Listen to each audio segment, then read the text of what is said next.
Assalamualaikum, Sampurasun, Om Swastiastu, salam sejahtera untuk kita semua. Ketemu lagi di channel Jiwa 22. Nah teman-teman, kali ini merupakan episode sambungan sebenarnya. Episode sambungan, cerita sambungan dari yang kemarin saya bercerita mengenai pajang. Jadi mungkin kalau ada yang baru lihat video ini, mau yang video mana sih yang merupakan bagian pertamanya, bisa lihat di atas itu. Jadi kalau nonton dulu yang di video sebelumnya baru nonton di sini. Nah ini lebih ke menceritakan kalau yang di bagian pertama itu saya ngobrol ya, bertemu dengan juru kunci yang bapak-bapak yang berjenggot gitu, sepuh waktu itu. Nah kali ini ceritanya saya bertemu dengan istri dari juru kunci tersebut.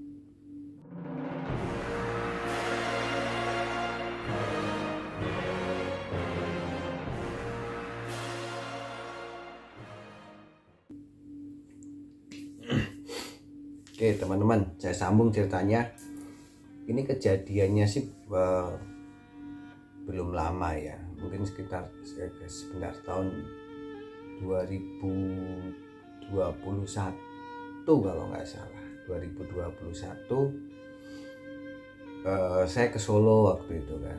Ke Solo ada urusan pekerjaan, cuman dalam hati saya bilang saya akan menyempatkan diri ke petilasan lagi, petilasan Keraton Pajang lagi. Oke, akhirnya saya sampai sana itu sore. Saya naik ojek ya, ojek online lah situ. Di tempat itu saya lihat ada seorang ibu-ibu tua itu sedang menyapu, dan saya lihat di situ sudah banyak yang direnovasi kan. Saya juga kaget juga, banyak yang direnovasi tempat itu menjadi lebih bersih, lebih bagus. Yang dulu saya sempat bersembayang, yang dulu ditutup masih pakai gembok, sekarang udah dibiarkan terbuka. Nah waktu saya sampai ke sana, ibu-ibu itu sedang menyapu. Dia nanya dalam bahasa Jawa ya, intinya adalah saya mau ngapain di situ. Ya saya jawab saya mau bukan berdoa, cuman saya mau mengunjungi di dalam tadi. Ibu itu menawarkan, mau sekarang apa nanti mas? Nanti aja bu, selesaikan menyapu, setelah nyapu selesai baru saya ke sana. Jadi saya ke situ, saya tungguin nyapu selesai. Akhirnya saya ke sana ditemenin ibu itu ya. Biasalah ya, di depan patung yang kepala itu. Akhirnya saya berdoa, tidak minta apa-apa, hanya terima kasih sudah diperbolehkan ke situ lagi untuk berkunjung lagi. Nah yang aneh itu adalah di tengah saya berdoa, tiba-tiba ya, saya nggak tahu ada apa waktu itu. Tiba-tiba itu saya nggak bisa nafas. Dada saya ini kayak ditekan, nggak bisa nafas sama sekali. Ya, ini pun kejadiannya saya lupa menceritakan di saya yang pertama datang itu. Saya juga mengalami hal sama. Saya nggak bisa nafas waktu ada hampir mungkin setengah menit itu. Dan waktu itu saya tanyakan ke bapaknya itu juga. Waktu itu bapaknya menjawab, bapak juru kunci itu, dia nggak menjawab apa-apa, hanya bilangnya begini, nanti jawabannya dipikir di rumah aja. Nah yang kedua ini yang 2021 itu jaraknya ya mungkin udah 6 tahun ya. 6 tahun saya baru ke situ lagi. Sama, saya mengalami hal yang sama waktu itu. Setelah selesai waktu itu cuma ada saya dan ibu itu kan. Saya nggak tahu ibu itu siapa waktu itu. Selesai saya ngobrol, ternyata ibu ini adalah juru kunci di situ. Ibu ini masih ada hubungan dengan bapak juru kunci yang 6 tahun yang lalu lah waktu itu yang saya ke situ. Dan bapak itu ternyata sekian bulan, nggak lama setelah saya datang itu bapak itu meninggal. Waktu itu saya sangat beruntung ya, dalam artian kenapa beruntung, sebelum bapak itu meninggal itu, bapak juru kunci itu meninggal, saya sempat ketemu, saya sempat diberi wejangan. Dan saya ini ngobrol sama ibu juru kunci itu, apa yang 6 tahun yang lalu yang saya dapat segala macam. Dan yang aneh ya, ibu itu juga kalau nggak saya juga ngomongnya adalah bapak itu pernah bercerita, ya menceritakan saya lah waktu itu.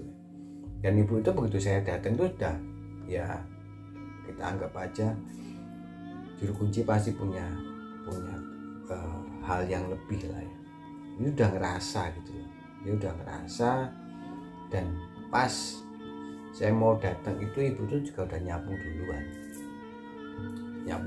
lah, pokoknya pas jam-jam. Atau bisa juga ada yang itu pas jam ibu itu nyapu aja saya nyampe situ, ya benar juga pas jamnya nyapu saya datang. Jadi nggak ada yang istimewa sebenarnya, tapi saya anggap itu hal istimewa karena sebelum saya datang tempat itu udah dibersihkan, itu aja sih sebenarnya.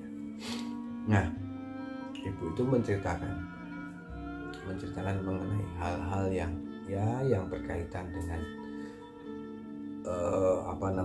sosok patung kepala itu kan diidentikan itu dengan Sultan Pajang atau Sultan Hadiwijoyo. Yang lebih terkenal itu Joko Tingkir. Joko Tingkir lebih terkenal daripada sebutan Sultan Hadiwijoyo. Dia menceritakan di situ dan udah feeling lah, ibaratnya udah, dia bilang ya saya nggak tahu kenapa nanti akan ada yang datang atau apapun itulah, itu nggak usah di ini.